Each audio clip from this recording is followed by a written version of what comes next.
का सिद्धांत बताऊंगी। हल का जो सिद्धांत है वह सबलीकरण के सिद्धांत के नाम से जाना जाता है, सबलीकरण का सिद्धांत। और इनका जन्म कब हुआ था? 25 मई 1884 में इनका जन्म हुआ। 10 मई 1992 में इनकी मृत्यु हुई। अब इन्होंने प्रयोग कब किया? इन्होंने प्रयोग किया 1915 में, 1915। कब किया इन्होंने? 1915। अब हल जो है वो क्या थे? हल पैसे से इंजीनियर थे। फिर उन्होंने अपने को धीरे धीरे मनोविज्ञान की तरफ लेकर गए। उन्होंने एल विश्वविद्यालय से मनोविज्ञान की डिग्री प्राप्त करी। अब हल क्या कहते हैं? हल बोलते हैं उन्होंने एक चूहे पर प्रयोग किया।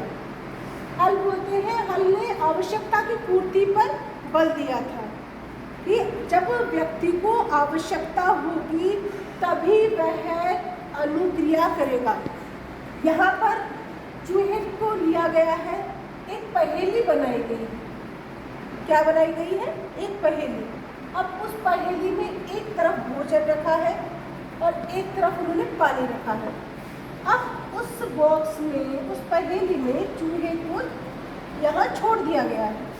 अब जो चूहा है वो अनुक्रिया करेगा, उसको आवश्यकता, यहाँ पर हल ने किस पर बल दिया है? आवश्यकता पर, आवश्यकता की पूर्ति।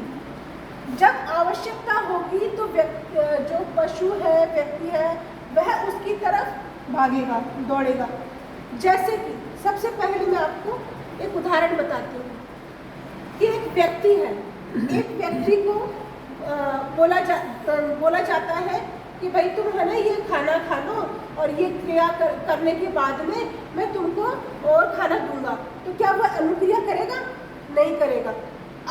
उसी व्यक्ति को, भूखे व्यक्ति को कहा जाता है कि तुम ये कार्य कर लो और फिर उसके बाद में मैं आपको यह खाना दूंगा। तो जो उसकी गति जो करने की गति उसकी तीव्र होगी वो यहाँ दिखाई नहीं देगी।